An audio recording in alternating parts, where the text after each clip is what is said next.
Today we're diving into one of the most influential self-development books ever written, The 7 Habits of Highly Effective People by Stephen R. Covey. This isn't just a book about productivity or looking successful. It's about becoming the kind of person who succeeds naturally from the inside out. So, what does it really mean to be highly effective?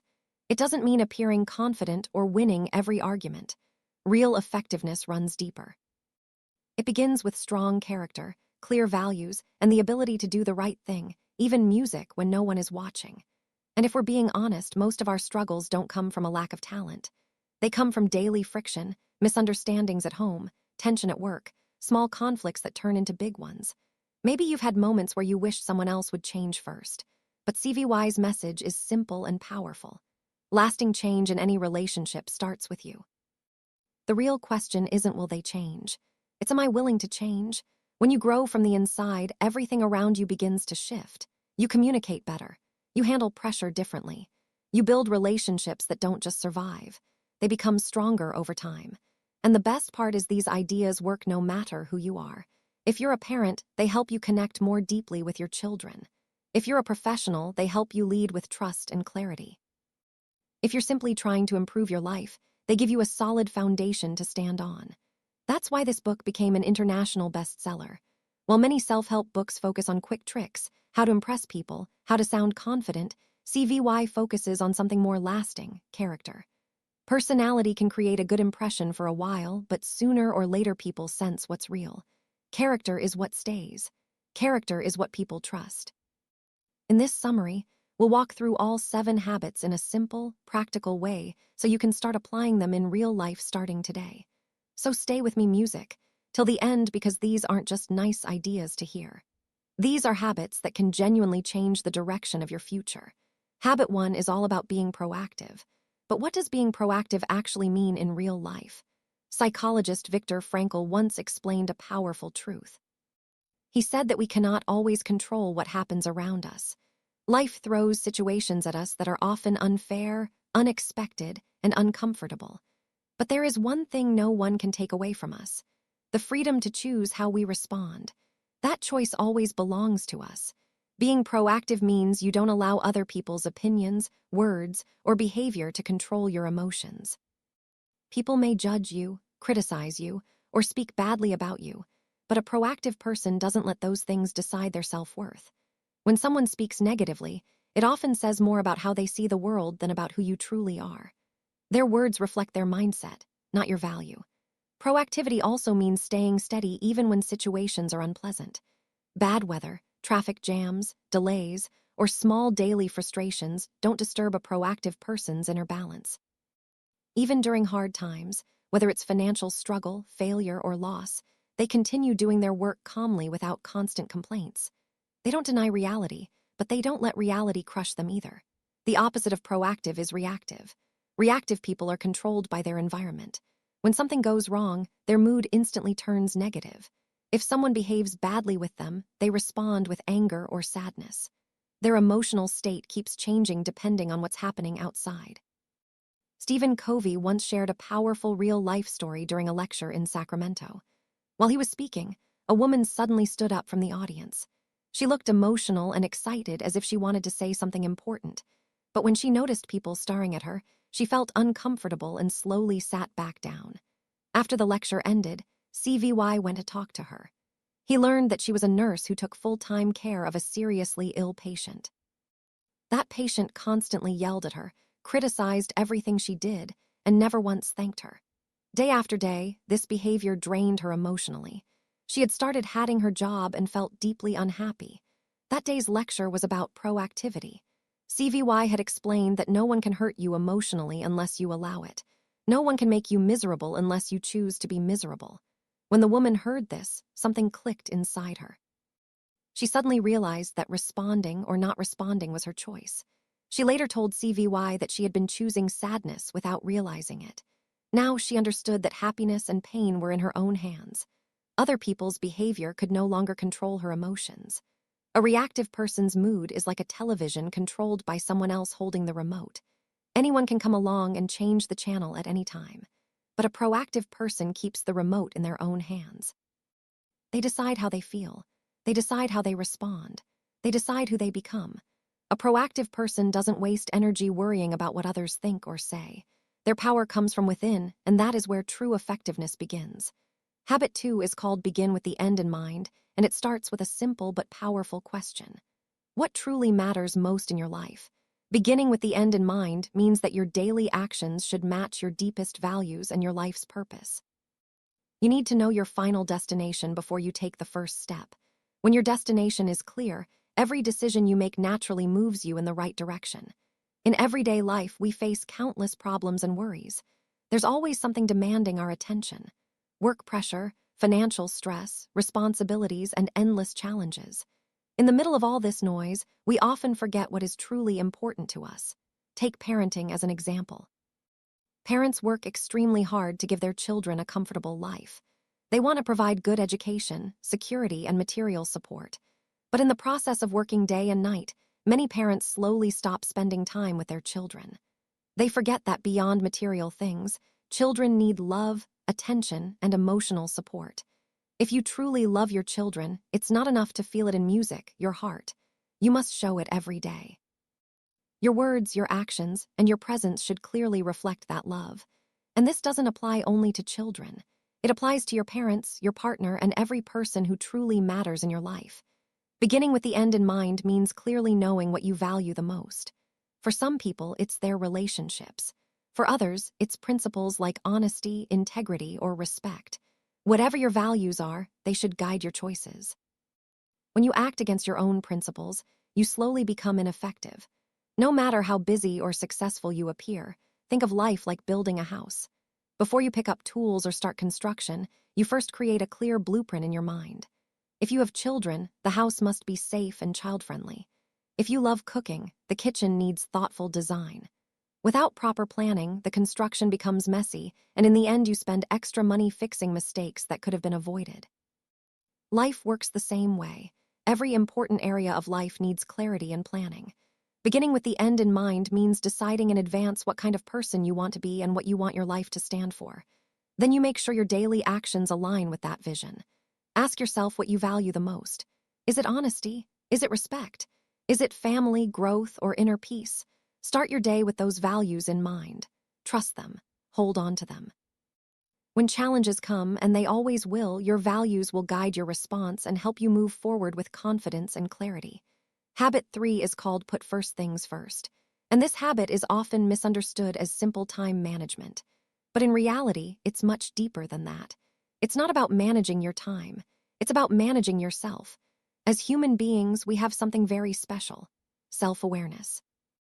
We can observe our own behavior, music, evaluate our choices, and change direction when we realize we're doing something wrong. This ability is what separates us from all other living beings. And Habit 3 is built entirely on using this power wisely.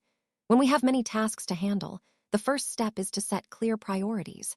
Some people use planners, calendars, or to-do lists. Others create boards or reminders to keep track of important work. Yet, even after doing all this, many of us still fail to complete our most important tasks on time. When that happens, the real problem is not a lack of self-discipline. The real issue is that our priorities are not deeply rooted in our mind and heart.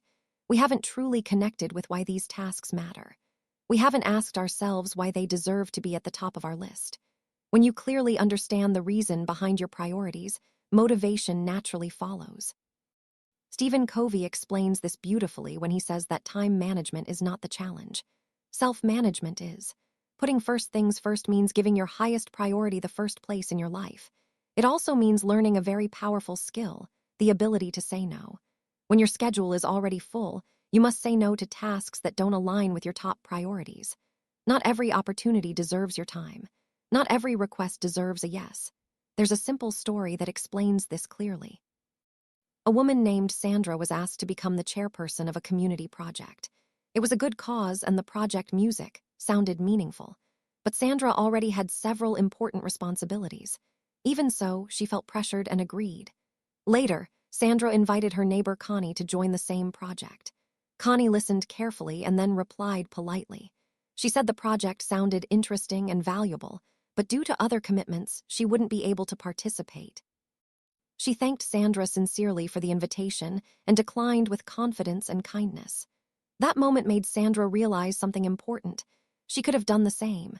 She could have politely said no instead of saying yes under pressure. The project was good, but Connie knew her top priorities and respected them. That's why she had the courage to decline. When your priorities are clear in your mind and heart, saying no becomes easier.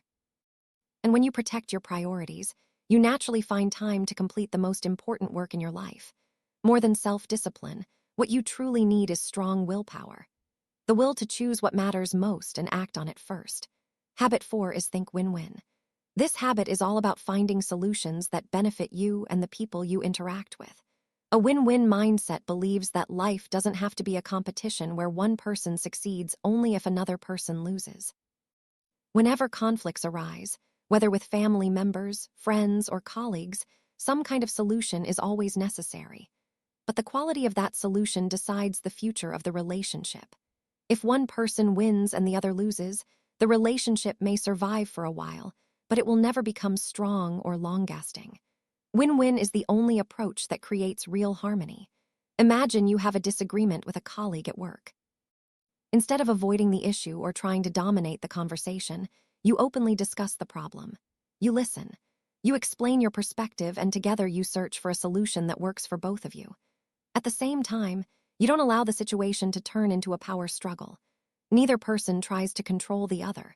The relationship stays balanced and both sides feel respected. When people work with a win-win attitude, cooperation naturally replaces competition. Teams grow stronger when members support each other instead of trying to prove who's better.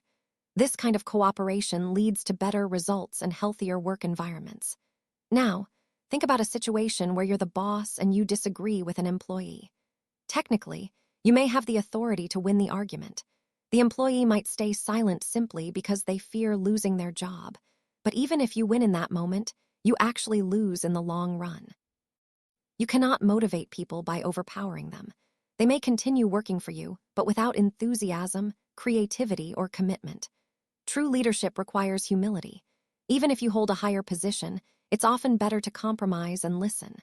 Using power to silence others may bring short-term control, but it destroys trust. When employees feel valued and respected, they become more effective, more loyal, and more willing to give their best. A workplace built on win-win thinking benefits everyone. Employees stay motivated, productivity improves, and companies grow stronger. You don't have to constantly hire and train new people because your team wants to stay and grow with you. And this habit is not limited to the workplace. Win-win applies to every relationship in life. Whether it's your partner, your children, your friends, or even your neighbors, conflicts are inevitable. But when you approach them with a win-win mindset, something powerful happens. Trust deepens, understanding grows, and relationships become stronger and more loving over time. Habit 5 is seek first to understand, then to be understood. And this habit completely changes the way we communicate with others. Think back to the last time someone shared a personal problem with you.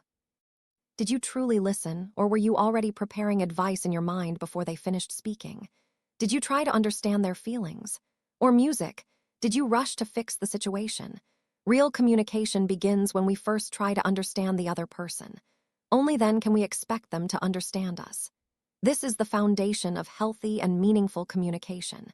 We communicate through reading, writing, speaking, and listening. From childhood, we spend years learning how to read, music, write, and speak properly. But strangely, no one really trains us to listen. And yet, listening is the most powerful communication skill of all. The best way to communicate is not by giving advice immediately, but by genuinely trying to understand what the other person is trying to say. Good listening happens when you place yourself in the other person's situation. When you see the world through their eyes, you begin to understand not just their words, but their emotions. When we don't truly listen, we respond without understanding. We offer solutions before we understand the problem. But when we listen with empathy, we discover how the other person is actually feeling. Only then can we offer advice that truly helps, or sometimes we realize that advice isn't even needed. Sometimes being heard is enough. Covey explains this idea with a powerful story.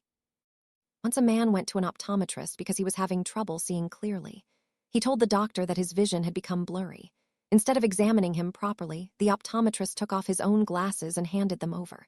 He said, "Wear these. I've been using them for years and they work perfectly for me. I even have an extra pair at home." The man trusted him and tried on the glasses, but instead of helping, his vision became even worse.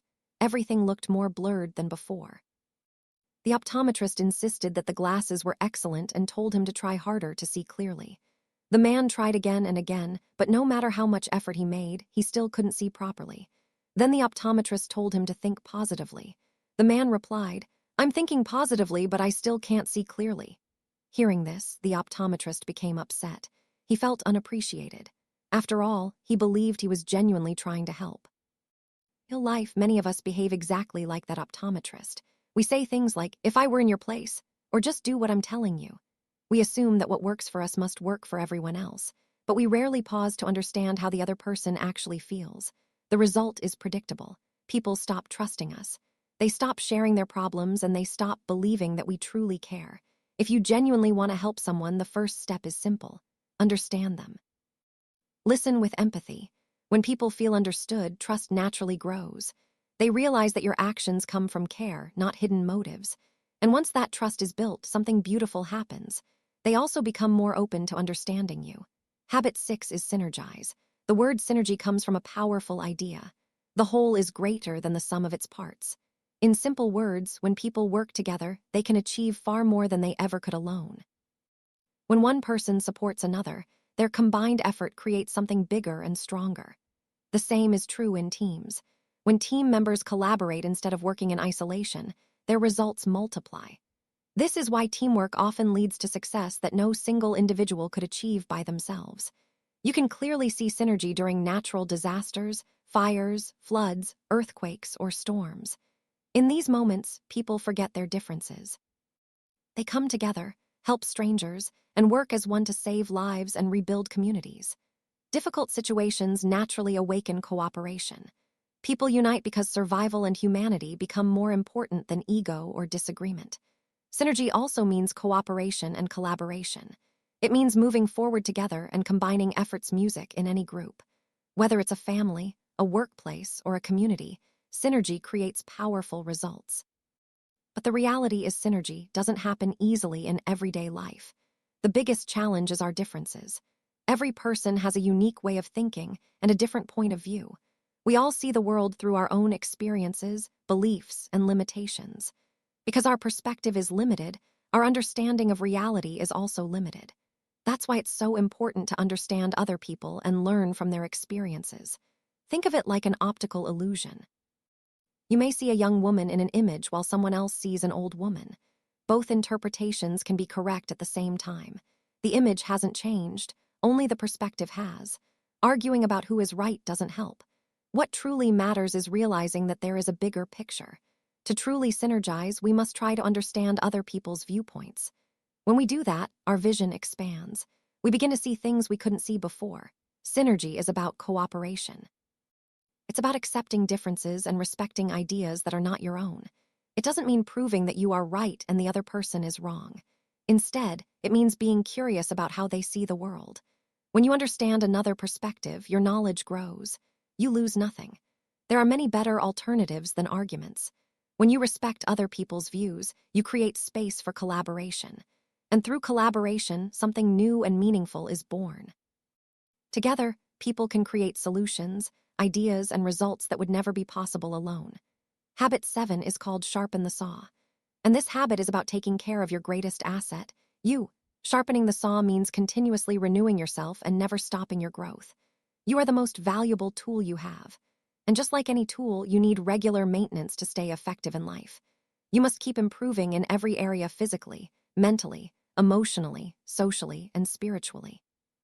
Physical renewal begins with movement.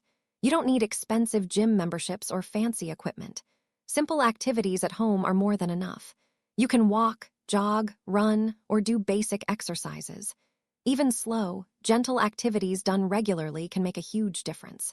When you stay consistent, you'll notice your body becoming stronger and healthier day by day. Spiritual renewal is just as important. There are moments when life feels overwhelming and daily challenges leave us mentally and emotionally exhausted. During those times, we need inspiration and inner peace. Some people find this through prayer, others through music, reading, or spending time in nature. What matters is discovering what helps your spirit feel calm and recharged.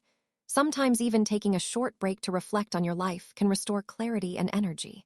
Mental renewal often gets neglected as we grow older. When we are young, learning happens naturally. But after school or college, many people stop reading and stop challenging their minds. Learning should never be limited to classrooms. You can continue educating yourself throughout life by reading books, exploring new ideas, or trying new skills. Even setting a small goal, like finishing one book a month, can keep your mind sharp and curious. Social and emotional renewal are closely connected. Our emotions are shaped by our interactions with others. Every day gives us opportunities to strengthen relationships, show kindness, and build trust. Loving the people around you, your family, friends, and even your neighbors, adds depth and meaning to life. A kind and caring nature doesn't just improve relationships. It often leads to a longer, happier life. Stephen Covey explains this habit with a powerful story. Imagine you're walking through a forest and see a man cutting down a small tree. He looks exhausted. When you ask how long he has been working, he replies, "It's been 5 hours and I'm completely worn out. This is extremely hard work." You suggest that he take a short break and sharpen his saw. You tell him that once the saw is sharp, the work will become easier and faster. But the man refuses. He says he's too busy cutting the tree to waste time sharpening the saw. This is exactly how many of us live our lives. To cut anything effectively, the saw must be sharp. In the same way, to become more effective as a person, we must take time to renew ourselves. The tools you need are already with you. You just need to sharpen them regularly. Your body, your mind, and your soul are your greatest assets. Never forget to take time to renew them, because when you do, you don't just work harder, you live better. Conclusion. So far, you've learned the 7 habits of highly effective people. The first habit teaches us to be proactive and take responsibility for our choices. The second habit reminds us to begin with the end in mind. So every action is guided by purpose and values. The third habit shows us how to put first things first and give priority to what truly matters. The fourth habit encourages us to think win-win and seek solutions that benefit everyone involved. The fifth habit teaches us to listen deeply and understand others before expecting to be understood. The sixth habit reminds us of the power of synergy, working together to create better results than we ever could alone. And finally, the seventh habit teaches us to sharpen the saw so we can continuously renew ourselves and grow throughout life. The first 3 habits help you strengthen your character. The next 3 habits improve your relationships with others, and the final habit helps you maintain these qualities for a lifetime. But learning is only the first step. The real transformation begins when you start applying these habits in your daily life. When you face a difficult situation, choose to be proactive. When conflict arises, look for a win-win solution. Remember, anything becomes a habit only through repeated action. As Aristotle once said, we are what we repeatedly do. Excellence, then, is not an act but a habit. With that thought, this summary comes to an end. If you found it helpful, share your thoughts in the comments and let us know which book summary you'd like to hear next. Your support and feedback truly motivate us to keep creating meaningful content. Thank you for listening, and keep growing one habit at a time.